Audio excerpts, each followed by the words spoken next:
3 weeks, covering 2,000 kilometers. 20 teams volunteered to endure Camel Trophy.Mundo Maya 95. This year, the mud and water literally swamped the vehicles as competitors towed and dug each other's Land Rover Discoveries out of the mud.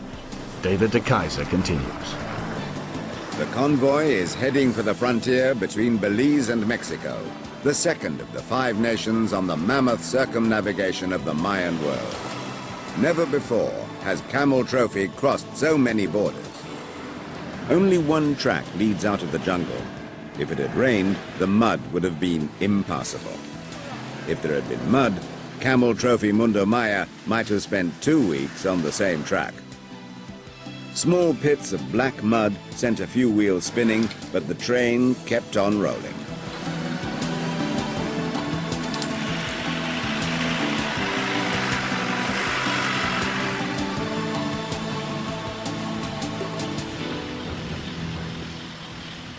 By nightfall, the teams have an appointment with Lake Petanitza, last stronghold of the Maya. On the banks of the lake, the teams make the best camp of the expedition. Normally, on Camel Trophy, the convoy runs as a whole, often up to 3 kilometers long, each car looking out for the next. In Guatemala, that all changes.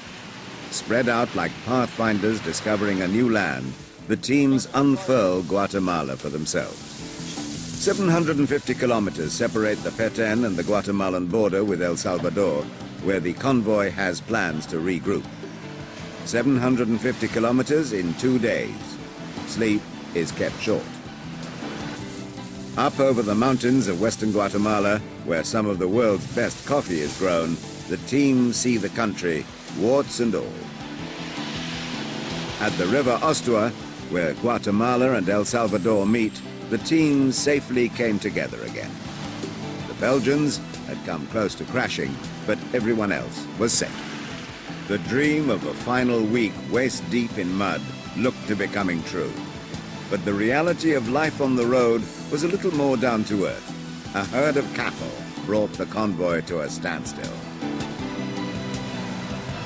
The rains swelled the rivers on the border between El Salvador, Guatemala, and Honduras, turning stream into torrent. Under the surface, huge boulders littered the riverbed. One wrong turn, and the Discovery could be left floundering in midstream. One at a time, following precisely in each other's wheel tracks, the convoy inched its way across the river.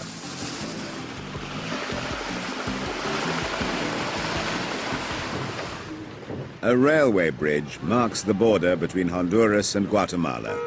Its wooden deck is broken and is only a few inches wider than the vehicles.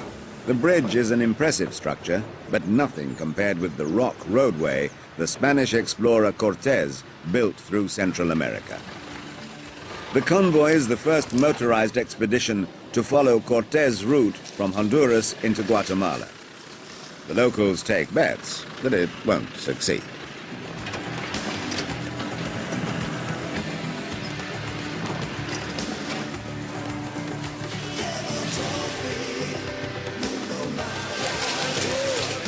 Gangs of team members gnaw away at the undergrowth and the deep ruts on Spanish Road, gradually clearing away along the historic trail.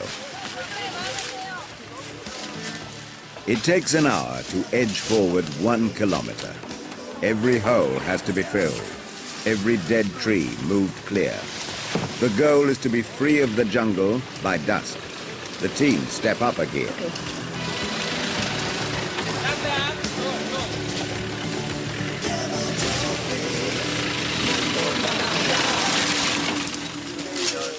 One rut is too deep to fill, too wide to bridge.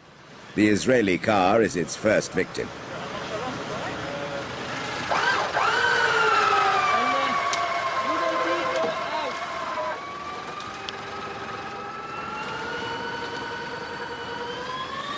Even with the trail cleared, the jungle swallows cars and their drivers whole.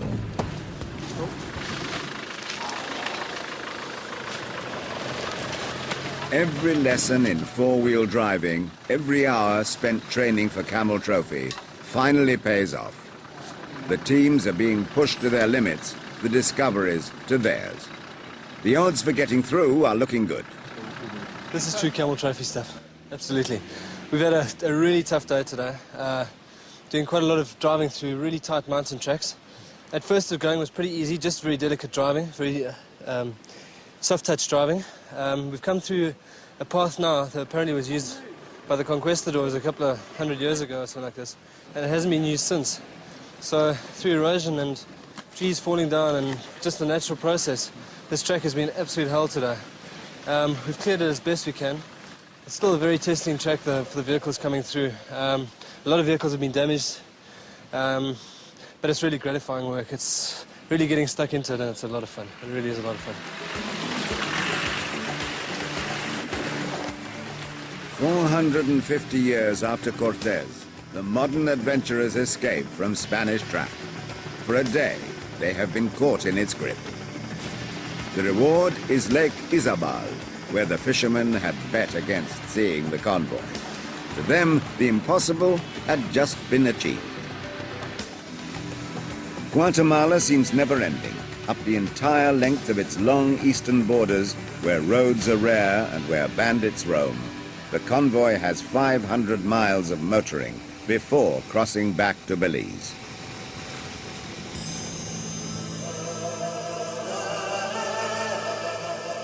On their own again for 2 days, the teams make a break for Belize. The road north takes the teams back into the Petén. Deep in the jungle, just into Belize, the tracks turn to mire.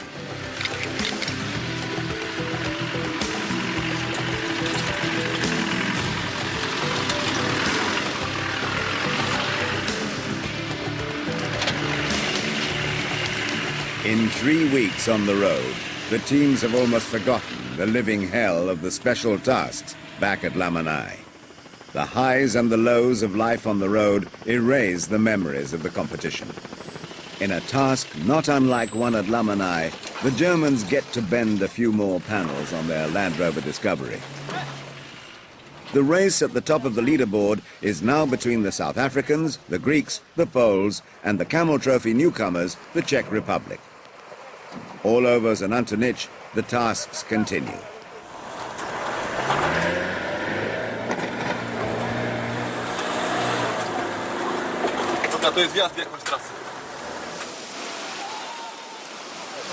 The finale is a battle of brawn.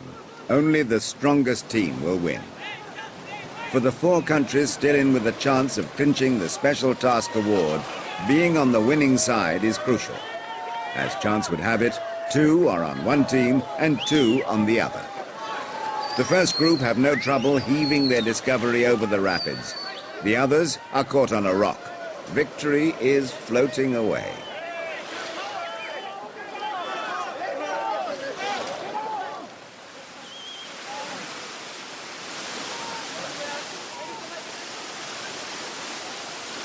Finally, the second vehicle springs free, only to get caught up with the first, which has sunk in 10 feet of water.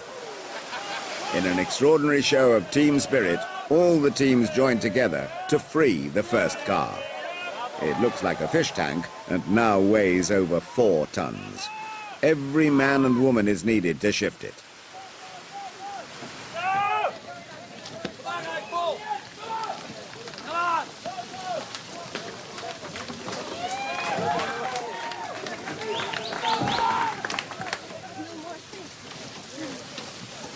The leading team get their Discovery to within inches of the finish line and leave it there, instead rushing back to help the other group dislodge their stricken Discovery. It's a dead heat. Both teams score equal points. We're glad it's all over, but it's been tough. But on the other hand, it's a shame it's all over, because we're all going to be going back to our own countries. I don't know if we'll be seeing any more of us, of each other's. And I don't know, it's sad in a way that it's all over.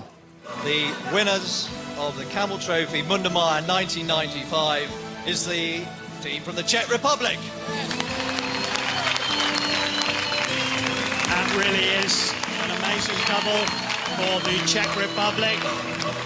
That is Their first time on the event, they've come straight in and they are overall winners. Zdeněk Němec, Marek Machedl.